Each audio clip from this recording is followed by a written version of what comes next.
Debilidad muscular adquirida en UTI.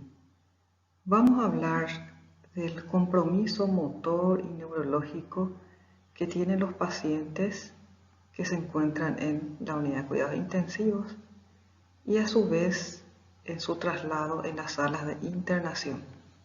Soy Delis Morales y vamos a conocer un poquito acerca de esta enfermedad y el manejo kinésico.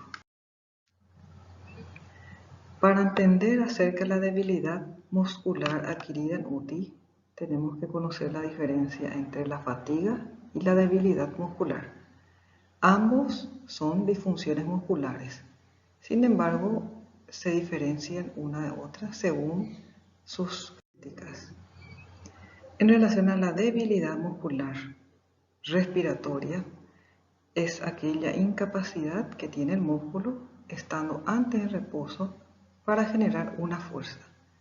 No es reversible, al menos a corto plazo, no se revierte con el reposo. Entonces, la debilidad, el músculo antes estuvo en reposo y no se revierte a corto plazo con ese reposo. La debilidad genera una reducción de la fuerza y un enlentecimiento de la velocidad de contracción. Y la fatiga muscular, y enfocando al área respiratoria y también al área musculoesquelética, es la incapacidad para desarrollar una fuerza predeterminada y es secundario a una actividad muscular y se revierte con el reposo. Entonces, estas dos diferencias entre una debilidad y una fatiga. Debilidad muscular, entonces, el músculo estando antes en reposo no puede generar esta fuerza. Y la fatiga es secundario a una actividad o una sobrecarga muscular.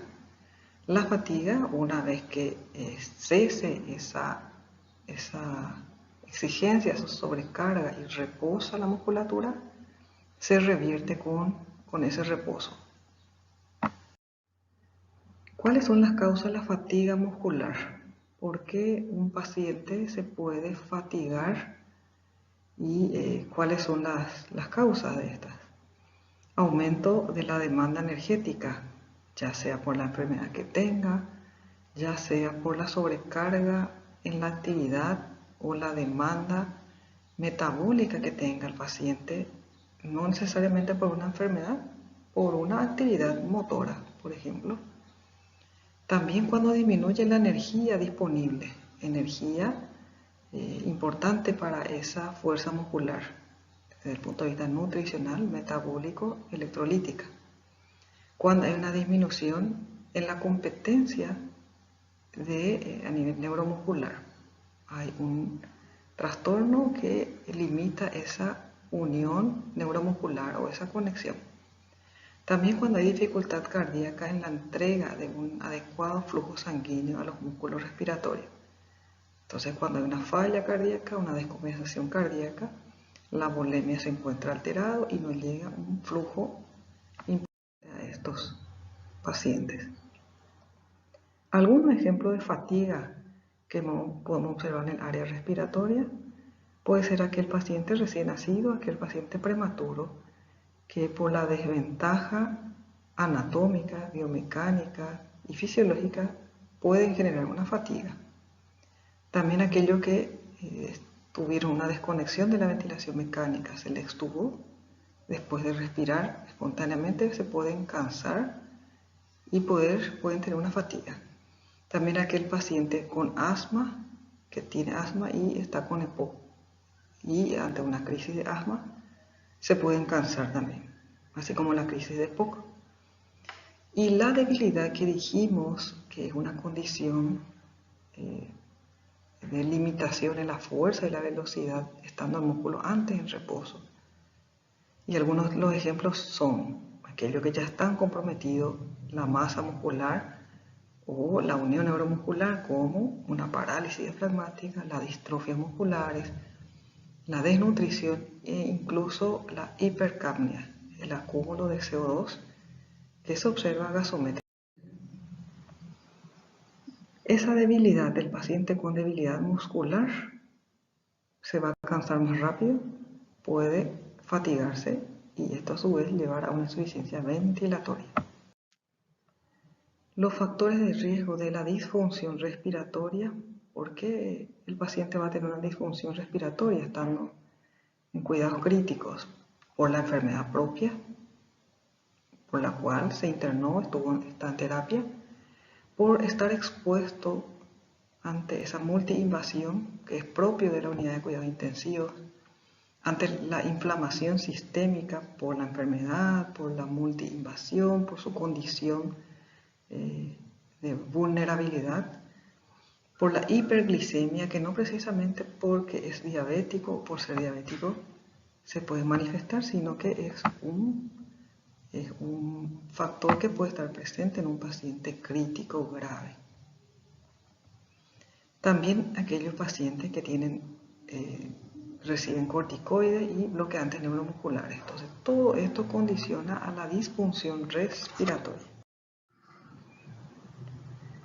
El desacondicionamiento físico, el paciente que está en reposo por su patología, por la sedación, por su condición, va a tener un desacondicionamiento físico. Y en esos casos se observa una atrofia muscular de la fibra tipo 1, es la que se observa que predispone a este desacondicionamiento físico.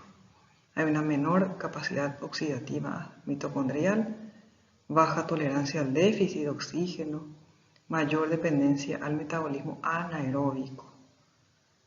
Por eso es importante que entrenemos a la musculatura respiratoria desde el punto de vista aeróbico y no solamente desde el punto de vista anaeróbico.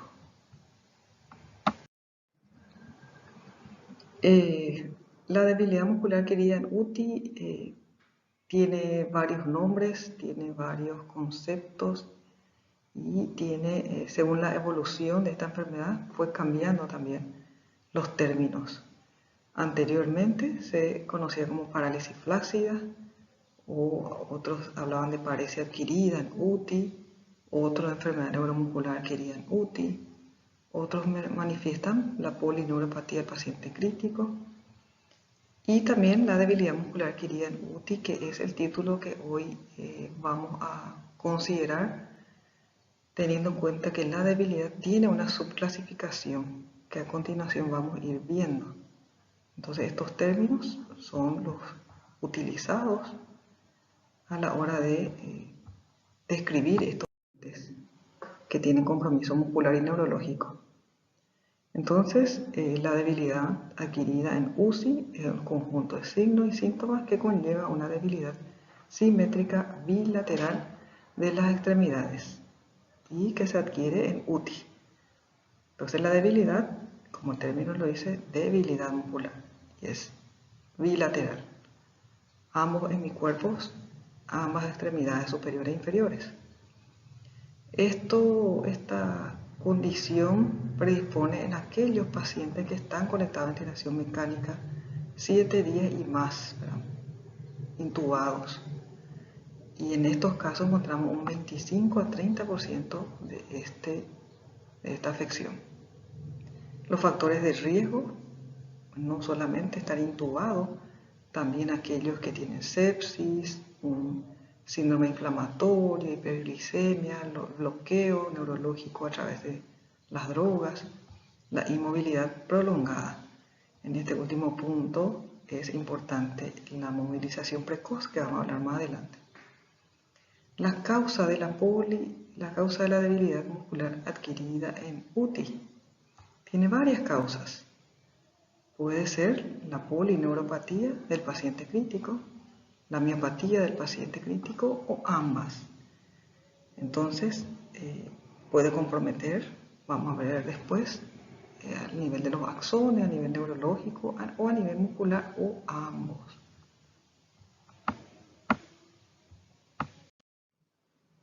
Esta es la clasificación de la debilidad muscular adquirida en UTI.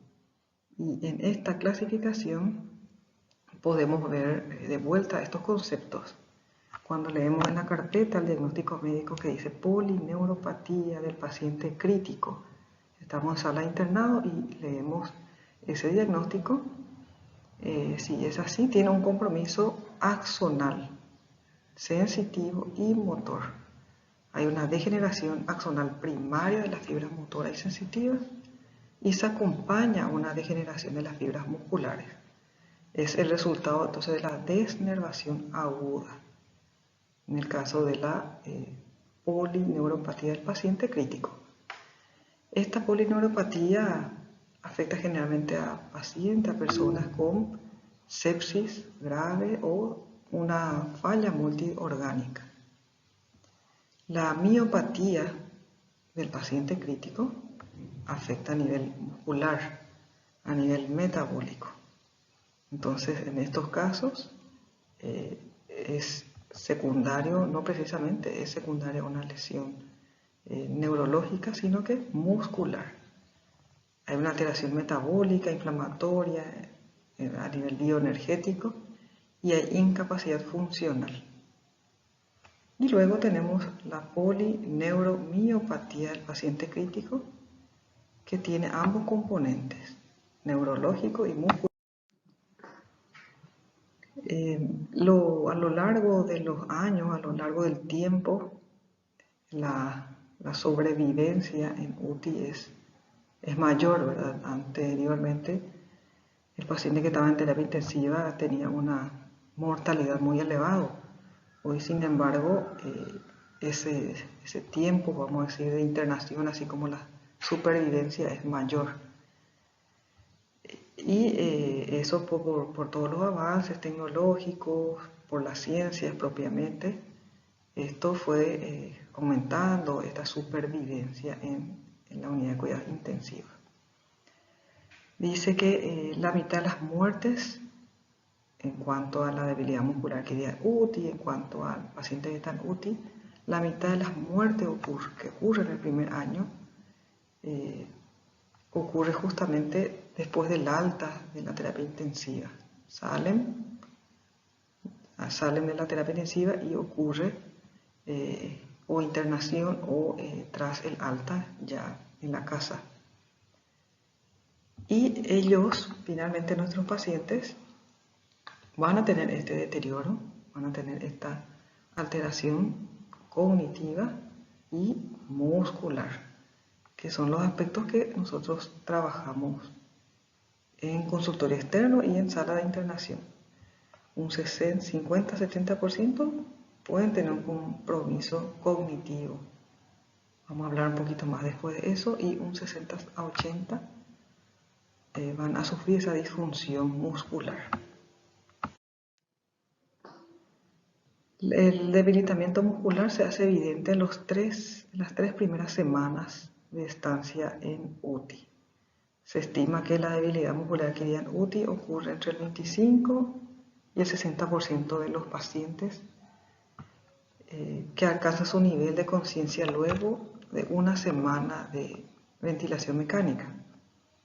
Entonces, tener en cuenta estos aspectos. Y hay estudios que han evidenciado las consecuencias de la debilidad muscular adquirida en UTI. Incluso pueden durar años estas consecuencias. Entre las consecuencias, secuelas que podemos encontrar en un paciente que estuvo en UTI es la polineuropatía leve, que es recuperación favorable en semanas. También podemos tener la polineuropatía grave, que la limitación funcional incluso puede llegar hasta los 2 años. Específicamente la parte muscular funcional afecta generalmente a nivel distal los dorsiflexores, ¿verdad? También podemos tener pacientes con la miopatía, y en ese caso incluso puede llegar a una miopatía necrosante y que tiene una alta tasa de mortalidad, superior al 70%. ¿Cómo se diagnostica esta debilidad muscular, esta polineuropatía o esta miopatía? Se diagnostica primeramente a través de varios estudios, ¿verdad? Como dice ahí, es difícil su diagnóstico en una fase aguda, estando el paciente en su estadio crítico. Pero ya se sospecha este cuadro con las evaluaciones que hacemos y teniendo en cuenta que está sedado el paciente con los fármacos, tiene consecuencias a nivel psicológico, psiquiátrico, como el delirio, o encefalopatías, también hay un compromiso. Eso dificulta el diagnóstico. Y respecto a la fuerza, nosotros podemos evaluar a través de una escala que a continuación voy a mencionar.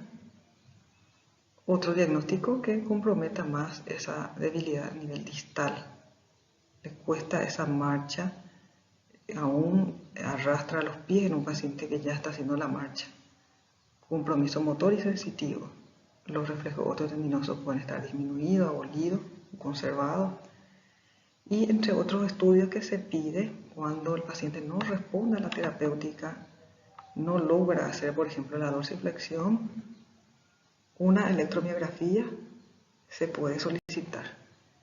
Y la creatinsinasa también, ¿verdad?, que tiene parámetros elevados.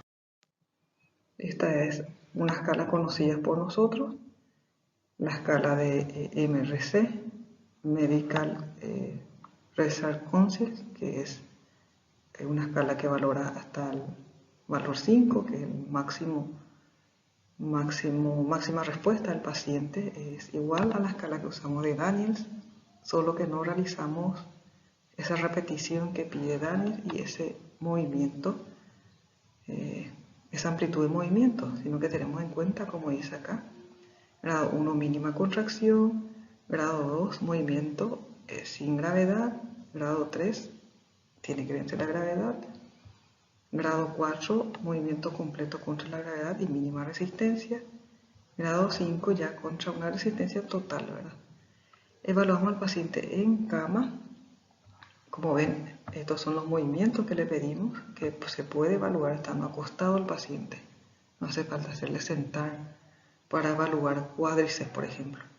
Estando acostado, nosotros podemos evaluar tanto flexión de cadera, que en este caso estaríamos viendo psoas, ¿verdad? Y extensión de rodilla, estando la cadera flexionada, podemos evaluar cuádriceps. Entonces acá están los movimientos que valoramos en el hemicuerpo derecho e izquierdo. Si en ambos hemicuerpos derecho e izquierdo, miembro superior e inferior, suma 5, tiene que tener 60 puntos. Pero si tiene menos de 48 puntos, consideramos que tiene una debilidad muscular aquí. Esta es un estudio, una investigación cuyo título es Evolución de la fuerza muscular en pacientes críticos que estuvieron con ventilación mecánica invasiva. Y en este estudio usaron como variable dependiente la fuerza muscular a través de esta escala y otras variables. Entonces es factible que nosotros apliquemos esta tabla para evaluar la debilidad. ¿Por qué tiene el paciente la debilidad muscular o polineuropatía? Porque posiblemente desde el punto de vista de la kinesiología no se realizó la movilización precoz o el destete temprano oportuno, ¿verdad?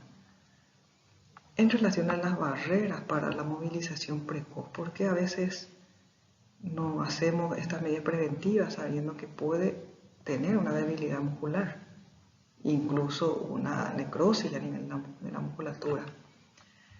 De repente hay equipos o un equipo médico muy escépticos que no permite esa movilización por descompensación del paciente, etc.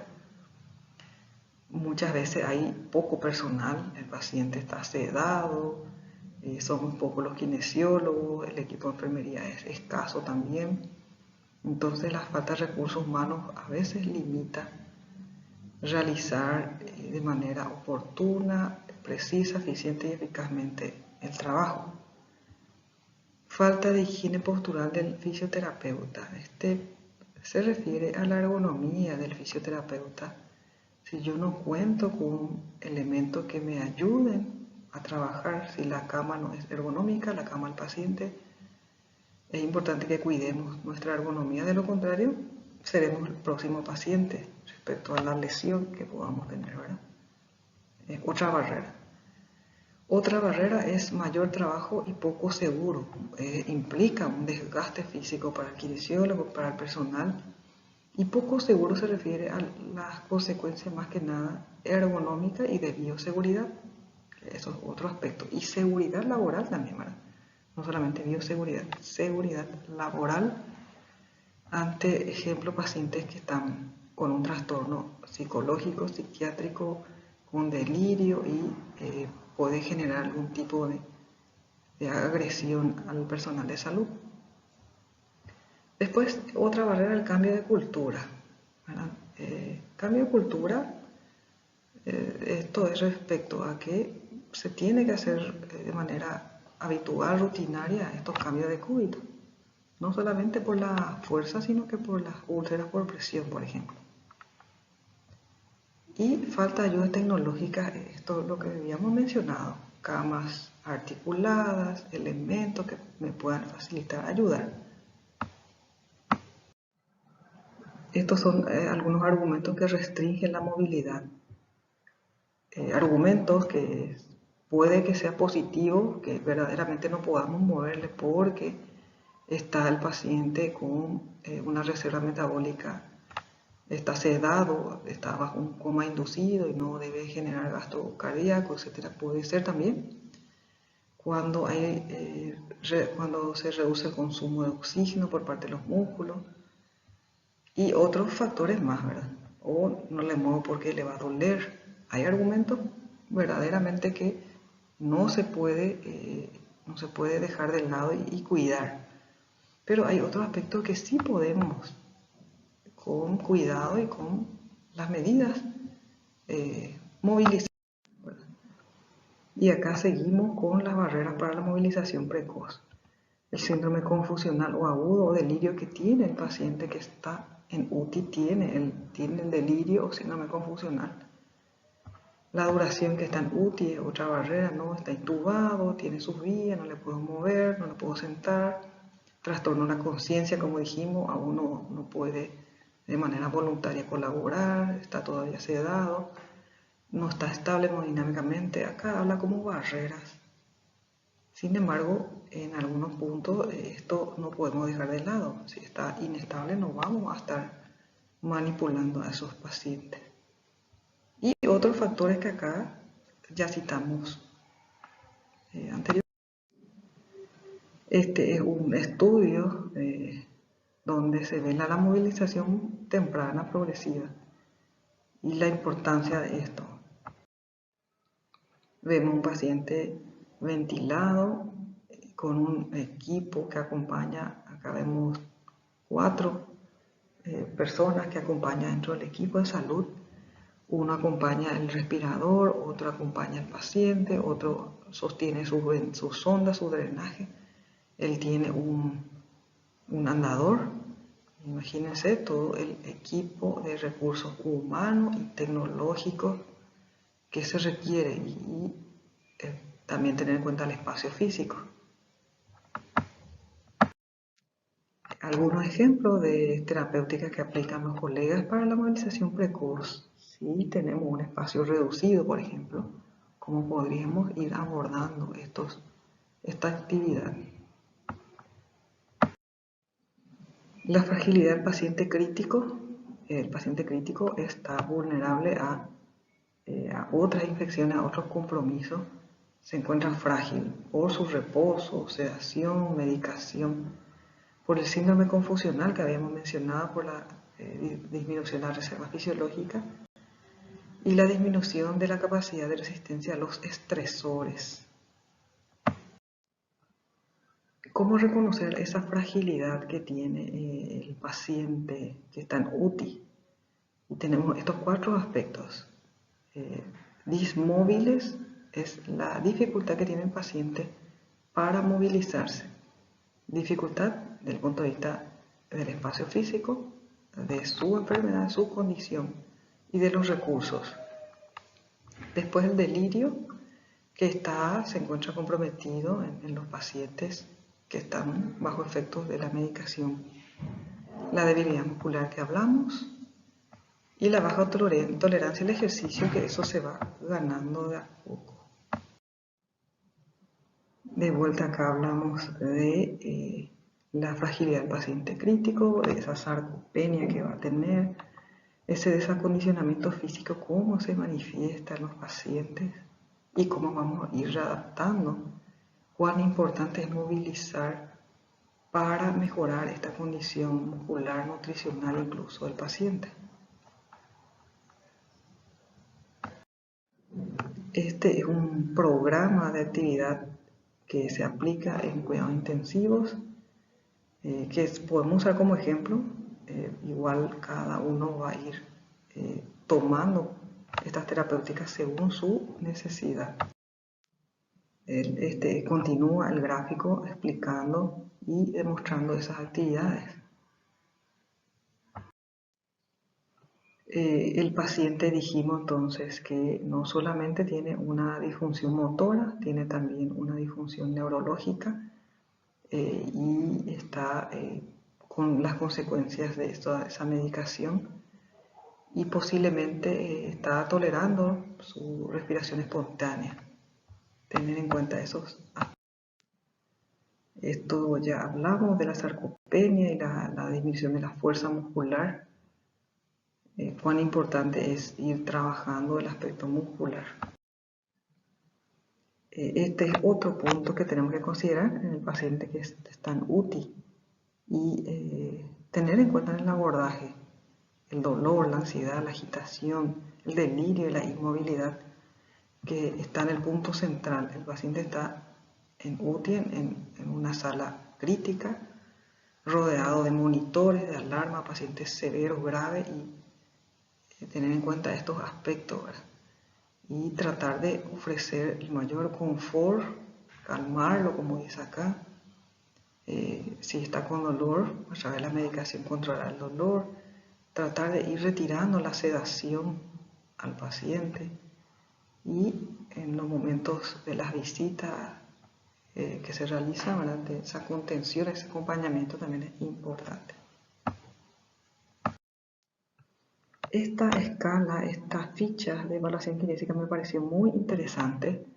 Unos colegas extranjeros que aplican como diagnóstico kinesiológico usan esta tabla de valoración y ponen acá el nombre del paciente, la fecha de la evaluación, la hora y según estos valores, estos estudios van marcando acá el valor.